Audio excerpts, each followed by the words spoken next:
The night of August 4th, 1964, hung over the Gulf of Tonkin like a shroud. The air was thick with humidity, the kind that clung to skin and uniform alike, making every breath feel labored. Aboard the USS Maddox, a destroyer cutting through the dark waters off the coast of North Vietnam, tension had reached a breaking point.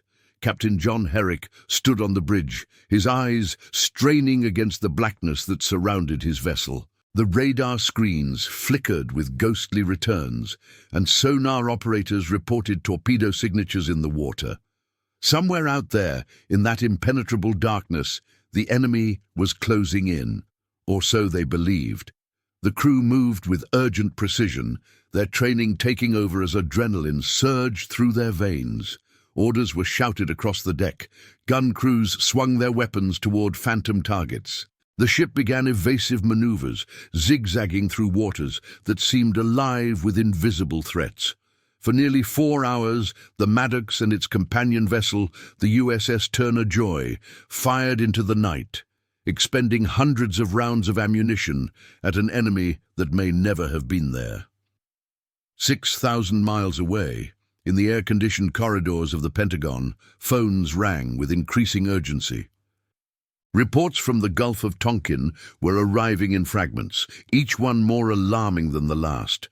American vessels under attack, North Vietnamese torpedo boats engaging U.S. naval forces, a second incident in 3 days. The machinery of war, once set in motion, moves with a momentum that few can comprehend and fewer still can stop.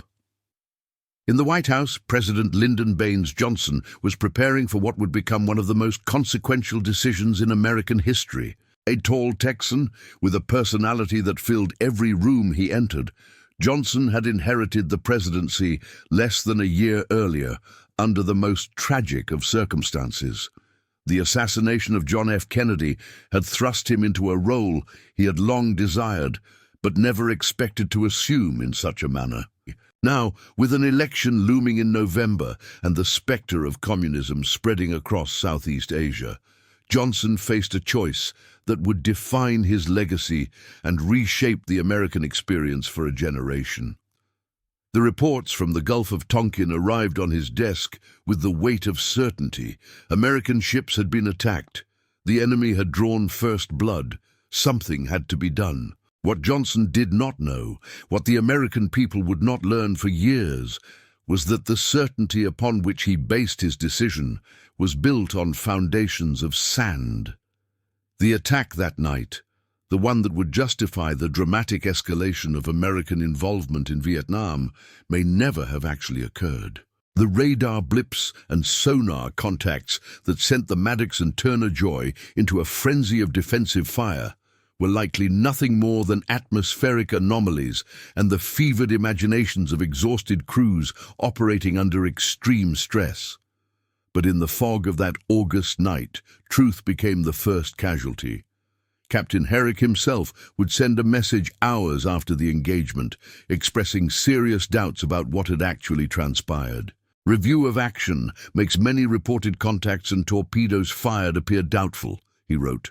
"Freak weather effects on radar and over-eager sonarmen may have accounted for many reports. No actual visual sightings by Maddox suggest complete evaluation before any further action taken."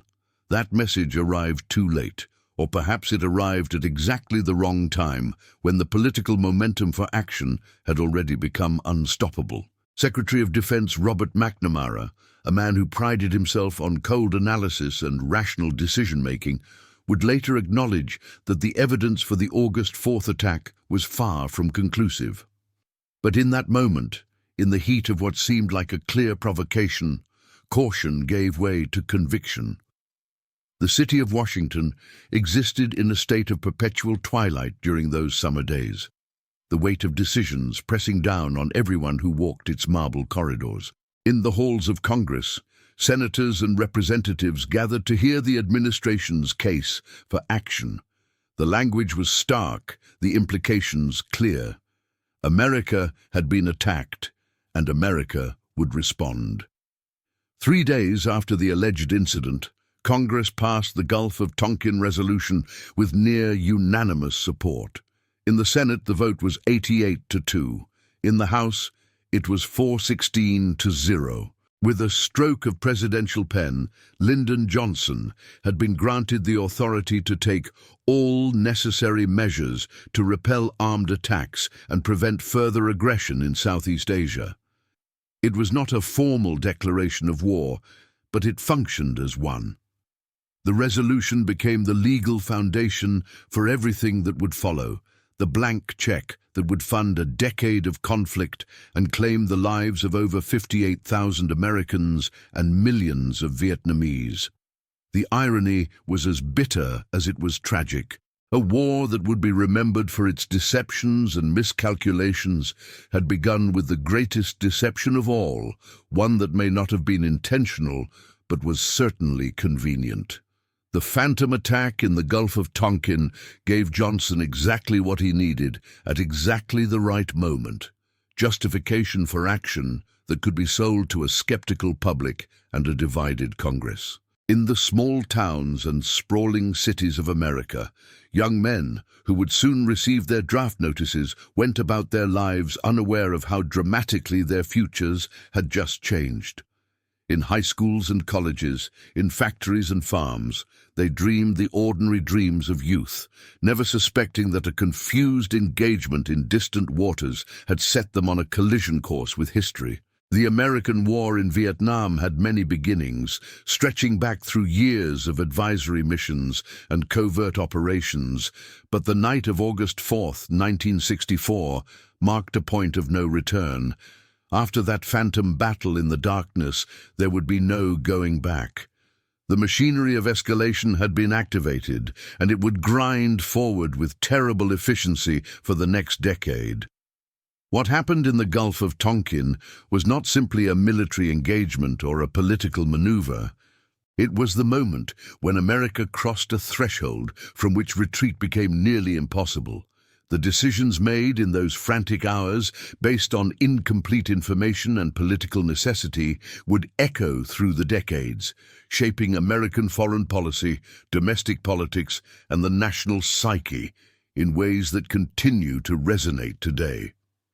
The darkness that enveloped the Maddox that night was more than meteorological. It was the darkness of uncertainty, of incomplete information, of decisions made in haste that would be regretted at leisure. In that darkness, a nation took a step from which it could not easily return, committing itself to a conflict that would test its resolve, its unity, and its understanding of itself. Captain Herrick would spend the rest of his career haunted by questions about what really happened that night. The sonar operators and radar technicians who reported the contacts would carry their own doubts. And in the corridors of power, men who had made decisions with such confidence would slowly come to realize that their certainty had been misplaced. But all of that lay in the future. On the night of August 4th, 1964, as the guns fell silent and the Maddox sailed on through waters that had returned to their customary calm, the die had been cast. America was going to war, and no one yet understood the true cost of that commitment.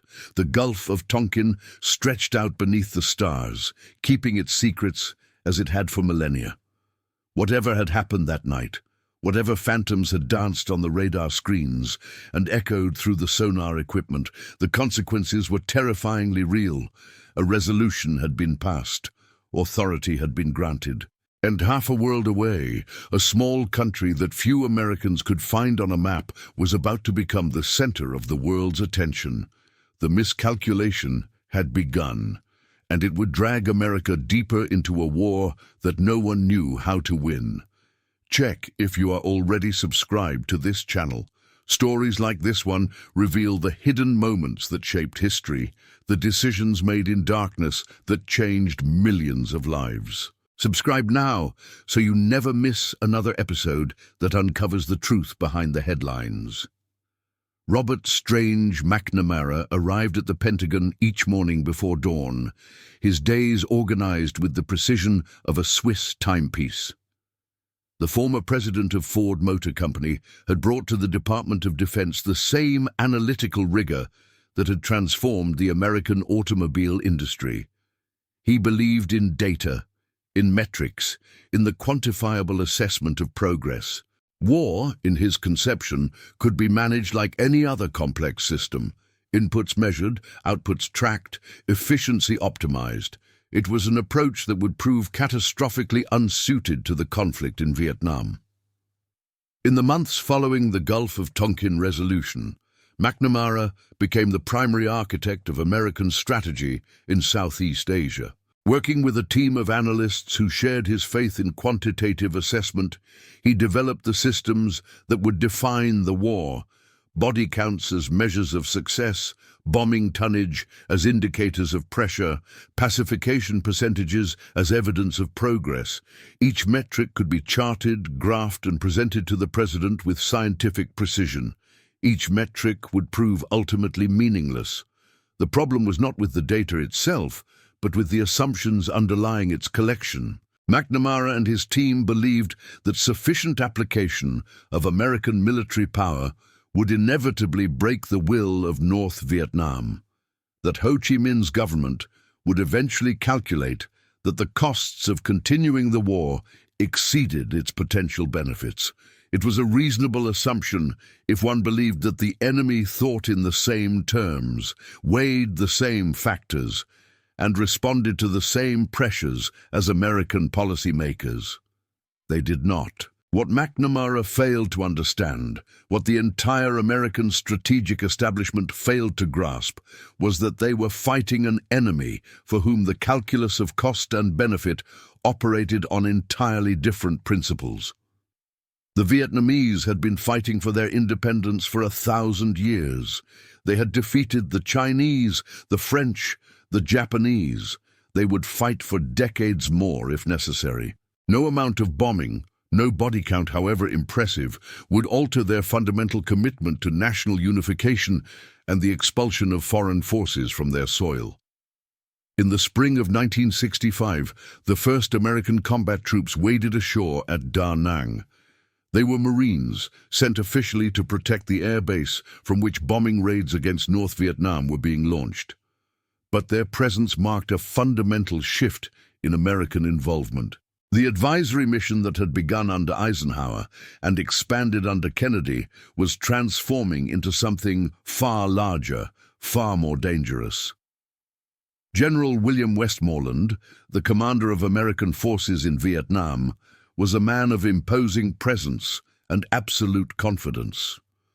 Tall, square-jawed, with the bearing of a soldier from central casting, he radiated the certainty that American military might would prevail. His strategy was one of attrition: find the enemy, fix them in place, and destroy them with overwhelming firepower. It was a strategy that had worked in the Pacific during World War II, that had pushed back the North Koreans and Chinese in Korea. It would work again in Vietnam, or so he believed. The flaw in Westmoreland's approach was fundamental. In a war of attrition, the side that can sustain losses longest will ultimately prevail. Westmoreland was confident that American firepower could inflict casualties at a rate the enemy could not sustain. What he did not account for was the willingness of North Vietnam to absorb those casualties, or the ability of the Viet Cong to replenish their ranks from a population increasingly alienated by the destruction wrought by American operations. In Washington, President Johnson found himself caught between competing pressures that seemed to allow no satisfactory resolution. On one side stood the military, requesting ever more troops, ever more resources, ever more latitude to pursue the enemy. On the other stood a growing chorus of advisers who warned that escalation would only deepen the quagmire. And hovering over everything was the specter of the 1964 campaign, when Johnson had promised American mothers that he would not send their sons to fight an Asian war. That promise had been sincere when he made it. Johnson did not want war. He wanted to build the Great Society, to complete the work of the Civil Rights Movement, to lift millions of Americans out of poverty. Vietnam was a distraction, a dangerous inheritance from his predecessors that threatened to consume everything he hoped to accomplish. But the logic of commitment drew him ever deeper. Each escalation seemed to demand another. Each setback required a response. To withdraw would be to admit failure, to abandon allies, to signal weakness to adversaries around the world. The domino theory, the belief that the fall of South Vietnam would trigger communist takeovers throughout Southeast Asia, had become an article of faith among American policymakers. Whether or not it was accurate, it shaped every decision. In July 1965, Johnson made the fateful choice to commit American forces to a major ground war in Vietnam. At a press conference that month, he announced that he would send 50,000 additional troops immediately, with more to follow. He tried to downplay the significance of the decision, presenting it as a modest increase rather than the fundamental shift it represented. But those who understood military affairs knew what it meant. America was now committed to a war that had no clear path to victory and no obvious exit strategy. The troops came in waves throughout that summer and fall. Young men from every corner of America, many of them barely out of high school, found themselves transported to a world utterly unlike anything they had known. The heat and humidity of Vietnam were oppressive, the terrain hostile, the enemy invisible. They had trained for conventional warfare, for battles with clear front lines and identifiable objectives. What they found was something far more ambiguous and far more terrifying. In the hamlets and villages of South Vietnam, the war took on dimensions that no amount of Pentagon analysis could capture. American troops moved through a landscape where the enemy could be anywhere, where a farmer by day might be a guerrilla by night, where children could carry grenades and old women could guide ambushes. The frustration of fighting such an enemy bred a corrosive cynicism that would erode military discipline and moral clarity alike. The search and destroy missions that Westmoreland favored became exercises in futility and tragedy. American units would sweep through an area, engage whatever enemy forces they encountered, count the bodies, and move on. Days or weeks later, the enemy would return, often in greater strength than before. The territory won at such cost would slip back into contested status. The metrics of success would be dutifully recorded, but the strategic situation would remain unchanged. Back home, the television screens began to show images that contradicted the optimistic briefings from Saigon. Americans saw their soldiers in firefights, saw villages burning, saw the faces of the wounded being loaded onto helicopters. It was the first television war, and the medium would shape public perception in ways that caught policymakers completely off guard. McNamara, for all his analytical brilliance, was beginning to have doubts. The data he had relied upon was proving unreliable. The enemy was not behaving as predicted. The South Vietnamese government, supposedly the reason for American involvement, was corrupt, unstable, and increasingly resented by its own population. Everything about the war was more complicated, more resistant to solution than the models had suggested. But the machinery of escalation had its own momentum. Each month brought requests for more troops. Each request was partially fulfilled. By the end of 1965, there were over 180,000 American soldiers in Vietnam. By the end of 1966, there would be nearly 400,000. The numbers kept climbing, and still, victory remained elusive. In the quiet hours of the night, in bedrooms and dens across America, families began to know the special dread of having a loved one in harm's way. The evening news brought the war into every living room, making it impossible to ignore. Gold Star mothers joined a sad and growing sorority. Draft boards worked overtime.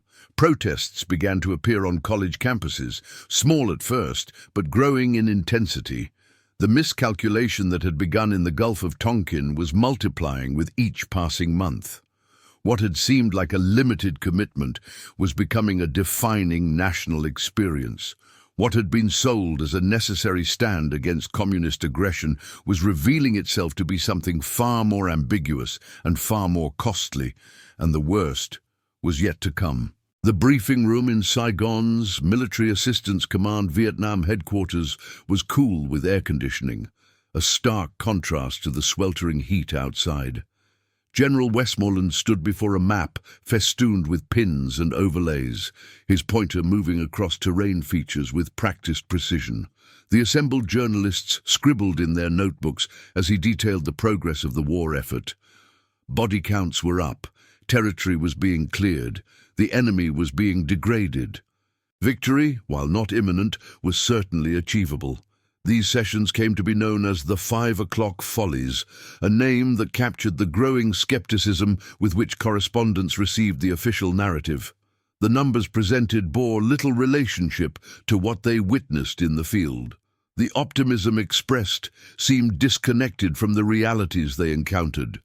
A credibility gap was opening, one that would eventually swallow the entire American effort. In the villages of the Mekong Delta, the war wore a different face. Army Specialist David Chen, 22 years old and 7 months into his tour, moved through a hamlet that had been pacified according to the official reports.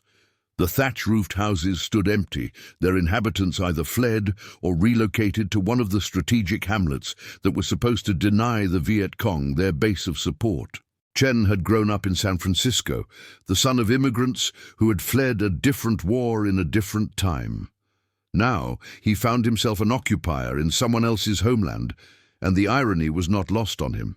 His squad had been tasked with a routine patrol, checking for signs of enemy activity in an area that was supposedly secure.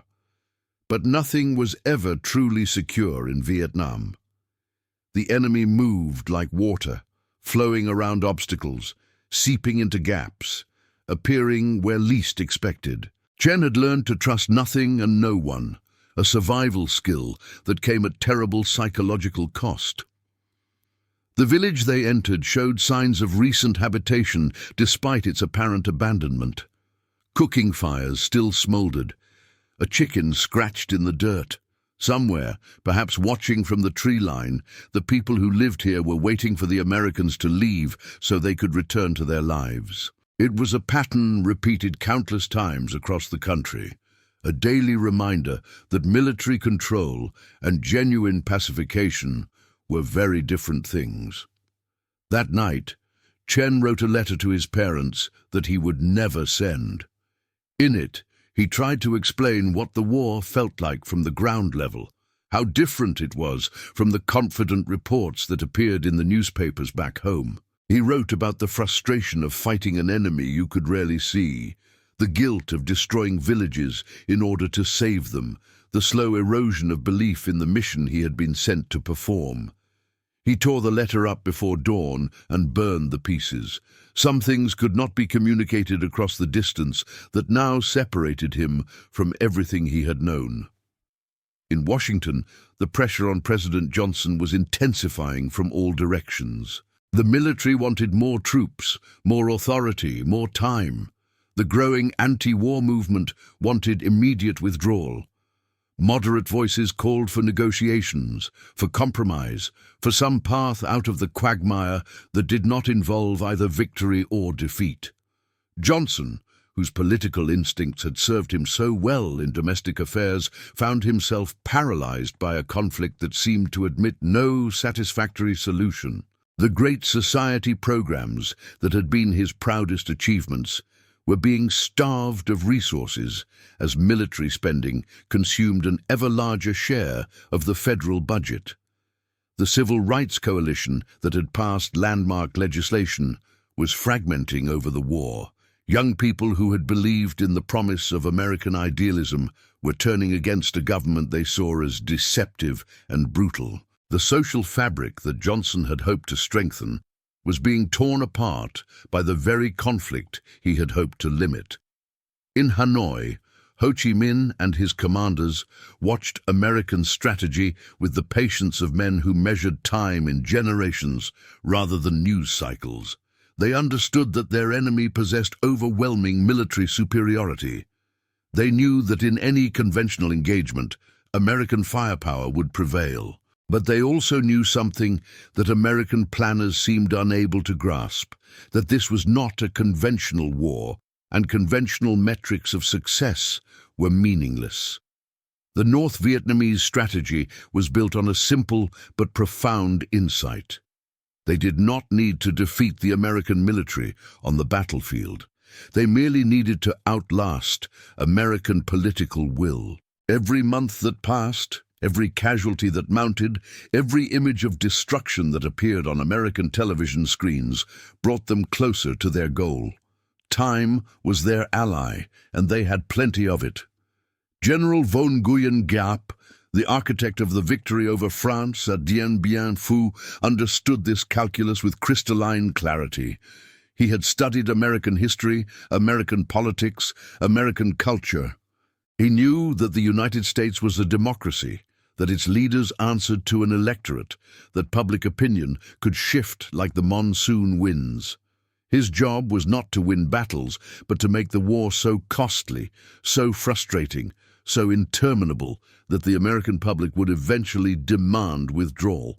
The strategy was working. By late 1967, polls showed that a majority of Americans believed the war had been a mistake. Protests were growing larger and more militant. Draft resistance was spreading. The confident consensus that had supported the Gulf of Tonkin resolution had shattered into bitter division.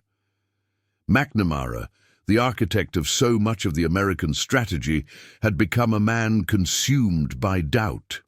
In private meetings, he expressed reservations that he could not voice publicly.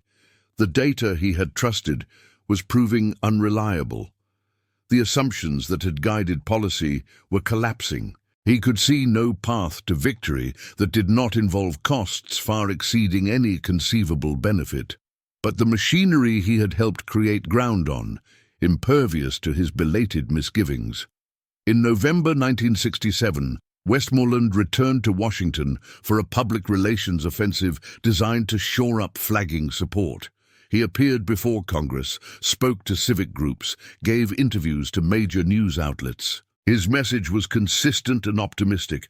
The war was being won, the enemy was weakening, light was visible at the end of the tunnel. "We have reached an important point when the end begins to come into view," he declared. The statement would haunt him for the rest of his life, because even as Westmoreland spoke those words, the enemy was preparing an offensive that would shatter the illusion of progress and transform the American understanding of the war. In the jungles and highlands of Vietnam, in the tunnels beneath the countryside, in the shadows of Saigon itself, forces were gathering for an assault of unprecedented scope and audacity. The Tet Offensive was coming, and nothing would ever be the same. If this story is touching something deep inside you, if you feel the weight of these decisions that changed so many lives, leave a comment right now saying, "History must never be forgotten." Let me know you're here, living this story with me. The Lunar New Year arrived on January 30th, 1968. Bringing with it the promise of a brief respite from the relentless grind of war. Tet was the most important holiday in Vietnamese culture, a time for family reunions, ancestor worship, and the hope that the new year would bring better fortune than the last. A ceasefire had been declared, and on both sides of the conflict, soldiers looked forward to a few days of relative peace. In Saigon, the mood was almost festive. American and South Vietnamese forces had stood down from offensive operations. Many soldiers had been granted leave. The bars and restaurants of the capital were full, the streets alive with the sounds of celebration. After years of war, people had become skilled at finding moments of normalcy amid the chaos. This night promised to be one of them. At the American Embassy, a compound that served as the symbolic heart of the U.S. presence in Vietnam, the night watch settled into routine. The building was considered one of the most secure locations in the country, protected by walls, guards, and the assumption that no enemy force could possibly penetrate the heart of Saigon. That assumption was about to be proved catastrophically wrong. Just after midnight, a taxicab and a small truck pulled up near the embassy wall. Inside were 19 Viet Cong commandos, their weapons hidden beneath civilian clothes. They had rehearsed this operation for weeks, memorizing their routes, their targets, their tasks. They knew they were unlikely to survive the night. They attacked anyway. The explosion that blew a hole in the embassy wall was the first thunderclap in a storm that would engulf the entire country. Even as military police rushed to defend the compound, similar attacks were erupting across South Vietnam.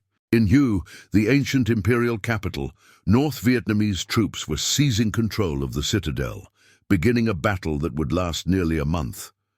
In cities and towns from the Mekong Delta to the DMZ, enemy forces emerged from hiding to attack targets that had been considered impenetrable. The scale of the Tet Offensive defied everything American intelligence had predicted. Over 80,000 communist troops participated in coordinated attacks on more than 100 cities and towns. The enemy that Westmoreland had described as weakening, as nearing the breaking point, demonstrated a capacity for nationwide offensive operations that stunned military planners and political leaders alike. In the first hours of the offensive, chaos reigned. Communications broke down. Units found themselves cut off from headquarters. The carefully constructed systems of command and control proved inadequate to the sudden, simultaneous nature of the assault. American and South Vietnamese forces fought back with desperate courage, but the psychological impact of the attacks was enormous. The battle for the embassy lasted only 6 hours. All 19 Viet Cong commandos were killed and no American official was harmed. In purely military terms, the attack was a failure, but the images that emerged from that battle, broadcast around the world, told a different story. The sight of enemy soldiers inside the American embassy compound, however briefly, shattered the narrative of progress that had been so carefully constructed. General Earl Wheeler, chairman of the Joint Chiefs of Staff, called it a propaganda victory for the enemy. He was right, but the description understated the magnitude of what had occurred. Tet was not merely a propaganda victory, it was a fundamental rupture in American perception of the war. In living rooms across the United States, families watched the footage in stunned silence. They saw American soldiers fighting in the streets of Saigon, a city that was supposed to be secure. They saw the execution of a Viet Cong prisoner by South Vietnam's national police chief, an image that captured the brutality of the war in a single devastating frame. They saw the gap between official optimism and battlefield reality laid bare for all to witness. Walter Cronkite, the most trusted voice in American journalism, traveled to Vietnam to see the situation for himself. Upon his return, he delivered an editorial that would become one of the most consequential moments in broadcast history. It seems now more certain than ever that the bloody experience of Vietnam is to end in a stalemate, he concluded. When Lyndon Johnson heard those words, he reportedly told his staff, "If I've lost Cronkite, I've lost Middle America." The military reality of Tet was far more complex than its political impact suggested. In purely tactical terms, the offensive was a disaster for the communist forces. They suffered enormous casualties, perhaps 45,000 killed in the first few weeks alone. The popular uprising they had hoped to trigger never materialized. The Viet Cong infrastructure in the south was devastated, so badly that it would never fully recover. By conventional military metrics, Tet was an American victory. But wars are not won by body counts alone, a truth that American strategists had never fully absorbed. The Tet Offensive accomplished something that years of guerrilla warfare had not. It broke the American consensus on Vietnam. The credibility gap that had been widening for years became an unbridgeable chasm. The light at the end of the tunnel that Westmoreland had promised revealed itself to be an oncoming train. On March 31, 1968, President Johnson addressed the nation from the Oval Office. He announced a partial bombing halt, a new initiative for peace negotiations, and then, in words that shocked the political establishment, declared that he would not seek re-election. The war had claimed its most powerful American casualty. The years that followed brought no resolution, only prolonged agony.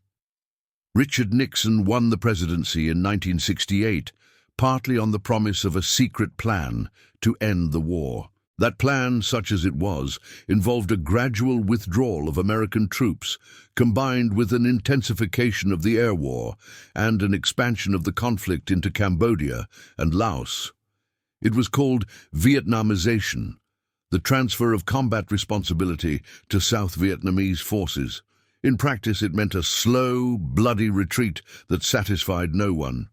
The American soldiers who served during this period found themselves caught in an impossible position. They were fighting a war that their own country had largely decided was unwinnable, dying for objectives that their leaders could no longer articulate with conviction. Morale collapsed. Drug use became epidemic. Fragging incidents, the murder of unpopular officers by their own troops, reached alarming levels. The army that had arrived in Vietnam, confident of its mission, was disintegrating from within.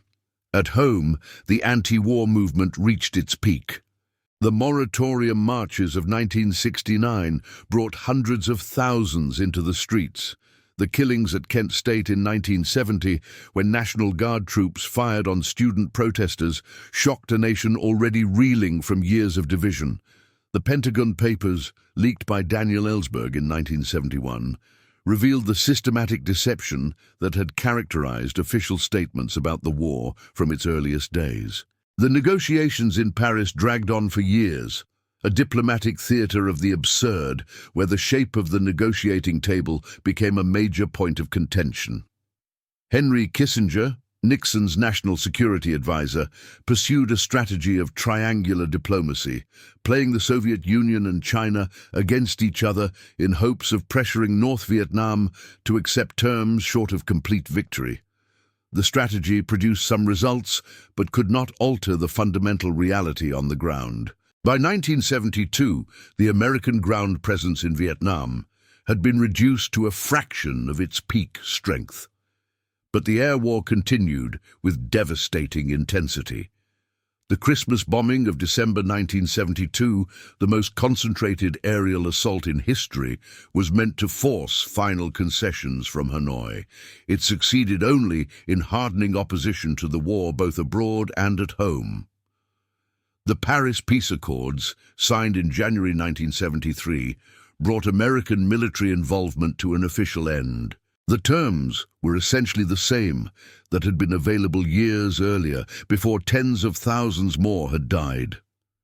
American prisoners of war came home to joyous reunions, but the South Vietnamese allies who had fought alongside them were left to face an enemy that had no intention of honoring the ceasefire.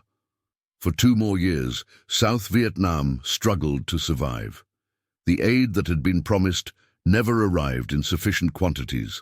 The army that was supposed to stand on its own had been built in America's image, dependent on equipment, logistics, and firepower that it could no longer sustain. When the final North Vietnamese offensive came in the spring of 1975, resistance collapsed with stunning speed. The images from those final days became iconic representations of American failure. Helicopters lifting off from rooftops as desperate crowds surged against embassy gates.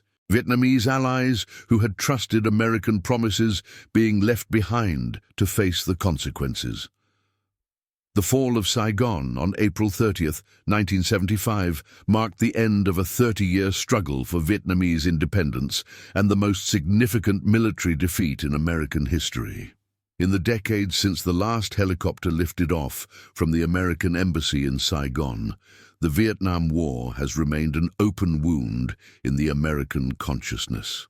The conflict that was supposed to stop the spread of communism ended with communist victory. The domino theory that had justified intervention proved largely false. Neighboring countries did not fall like dominoes, and Vietnam itself eventually normalized relations with its former enemy. The human cost defies easy comprehension. Over 58,000 Americans died in Vietnam, their names now inscribed on a black granite wall in Washington that has become a place of pilgrimage and mourning. Vietnamese deaths, military and civilian, north and south, numbered in the millions. The land itself bore scars that would take generations to heal. Craters from bombs, barren zones from defoliants, unexploded ordnance that continues to claim lives today. For the veterans who returned, the war did not end with their homecoming. Many struggled with physical wounds, the visible marks of combat that would shape the rest of their lives. Many more carried invisible wounds, the psychological trauma that would later be recognized as post-traumatic stress disorder. They returned to a nation that seemed eager to forget the war they had fought, that offered neither the hero's welcome of previous generations nor the support they needed to rebuild their lives. Robert McNamara, the architect of escalation, lived long enough to acknowledge his mistakes. In his 1995 memoir, he wrote that he and his colleagues had been wrong, terribly wrong, about Vietnam. The admission came too late to change anything, but it confirmed what many had suspected all along, that the men who sent a generation to war had known, even as they made their decisions, that victory was unlikely. The lessons of Vietnam have been endlessly debated. Some argue that the war could have been won with different strategies, different tactics, greater commitment. Others contend that it was unwinnable from the start, that no amount of American power could have imposed a lasting solution on a conflict rooted in Vietnamese nationalism and anti-colonial struggle. The debate continues because it touches questions that go beyond military strategy to the heart of American identity and purpose in the world. What remains undeniable is the magnitude of the miscalculation.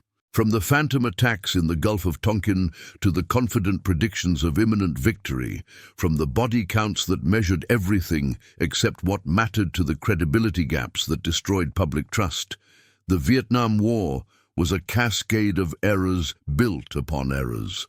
Each mistake created conditions that made the next mistake more likely, until the entire enterprise collapsed under the weight of its own contradictions. The young men who answered their country's call, who believed what their leaders told them, who served with courage in a cause they were told was just, deserved better than they received. They deserved honest assessments instead of political calculations. They deserved strategies designed to win instead of strategies designed to avoid losing. They deserved a nation that would honor their sacrifice with the truth about why it was demanded. In the end, the miscalculation that dragged America deeper into Vietnam was not a single decision, but a pattern of thought, a way of seeing the world that proved catastrophically unsuited to the reality it encountered. The belief that American power could reshape distant societies, that technology and firepower could substitute for political legitimacy, that enemies could be understood through the lens of American assumptions rather than their own histories and motivations. These beliefs led a great nation into a conflict it could not win and could not abandon. The Gulf of Tonkin remains, its waters as indifferent to human folly as they were on that August night in 1964.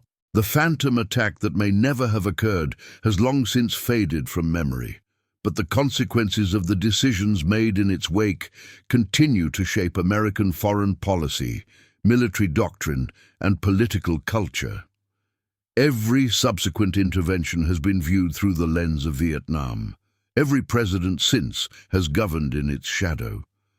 History does not offer easy lessons, only hard truths arrived at through suffering and sacrifice. The truth of Vietnam is that good intentions are not enough, that certainty is often the enemy of wisdom, that the costs of war extend far beyond the battlefield and far beyond the generation that fights it. These are truths that each generation must learn anew, often at terrible price. The soldiers who served, the families who waited, the nation that was torn apart and slowly, imperfectly put itself back together. They are the true witnesses to what happened when a miscalculation dragged America into a war it did not understand. Their testimony, spoken and unspoken, stands as a permanent reminder of what is at stake when nations choose the path of war. And in that testimony, perhaps, lies the only redemption available, the hope that memory might serve where wisdom failed, that the next generation might pause before the next precipice, that the ghosts of Vietnam might yet save lives not yet endangered. The war is over. The questions it raised will never be. If you watch this far, it's because this story truly resonated with you.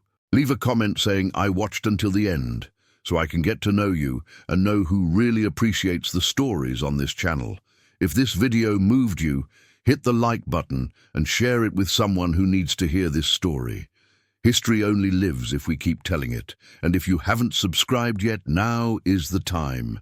Subscribe and turn on notifications so you never miss another story that reveals the hidden truths behind the moments that shaped our world.